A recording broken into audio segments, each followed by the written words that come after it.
दोस्तों, स्टोरीज संसार के हिंदी यूट्यूब चैनल में आपका स्वागत है।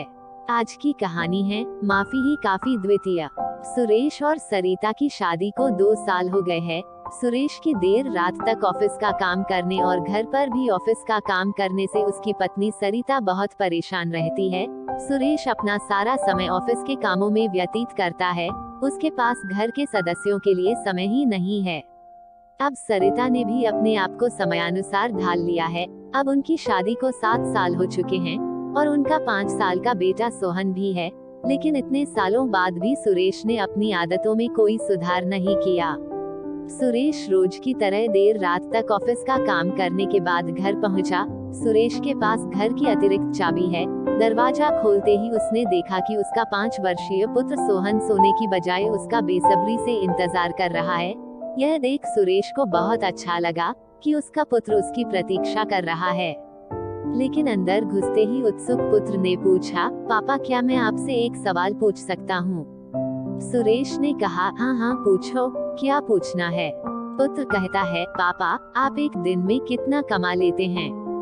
थके हारे सुरेश ने जब पुत्र के बेकार सवाल सुने तो झुंझलाते हुए उत्तर दिया, इससे तुम्हारा क्या लेना देना? तुम ऐसे बेकार के सवाल क्यों कर रहे हो? पुत्र ने दोबारा कहा, मैं तो बस यूं ही जानना चाहता हूँ, कृपया बताएं ना आप एक दिन में कितना कमाते हैं? सुरेश ने गुस्से से उसकी तरफ देखते हुए कहा, 2000 रुपये। पुत्र ने मासूमियत से अपना सिर झुकाते हुए कहा, अच्छा क्या आप यहाँ रुक सकते हैं? मुझे आपको कुछ देना है। इतना कहते ही पुत्र दौड़कर अपने कमरे की ओर चला गया। सुरेश गुस्से से सोहन को दूर तक जाते देखता रहा और सोचता रहा आखिर उसके पुत्र की ऐसा कहने की हिम्मत कैसे हुई। पर कुछ समय बाद जब पुत्र वापस आया तो उसके पास कुछ सिक्के और नोट थे। पुत्र बोला, पापा मेरे पास 2000 रुपए हैं। मैंने इन पैसों को अपनी जेब खर्च से जोड़ कर इकट्ठा किया है। क्या मैं आपका एक दिन खरीद सकता हूँ? कृपया आप ये पैसे ले लीजिए और कल घर पर ही रहना। मैं आपके साथ समय व्यतीत करना चाहता हूँ।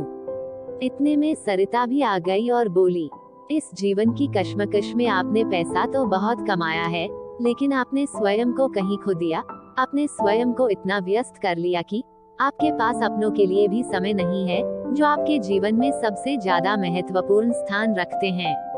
आपके पास अभी भी समय है, अपने जीवन का कीमती समय अपने परिवार को भी दे, वरना एक दिन आपको एहसास होगा कि आपने बहुत कुछ पाने के लिए अपना सब कुछ खो दिया है। सरिता की बातें सुन सुरेश ने भावनात्मक स्वर में कहा, मुझे आप दोनों से माफी मांगनी चाहिए। मैंने आप दोनों की भावनाओं का ख्याल नहीं रखा। यह पैसा भी तो मैं आपकी खुशियों के लिए कमा रहा हूँ। मुझे पुत्र सोहन की मासूमियत ने अंदर तक झंझोर दिया। मुझे मेरा बचपन याद आ गया, जब मैं अपने पिताजी के साथ समय व्यतीत करता था। मेरे पिताजी ने कभी भी मुझे और मेरी माताजी को अकेला महसूस नहीं होने दिया।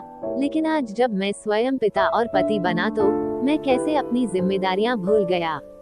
सुरेश ने सरिता से कहा, पिछले 7 सालों को तो मैं वापस नहीं ला सकता, लेकिन मैं वादा करता हूँ ऑफिस के कामों में अपने घर की जिम्मेदारियों से नहीं भागूंगा और अपने पुत्र और पत्नी को अपना पूरा समय दूंगा।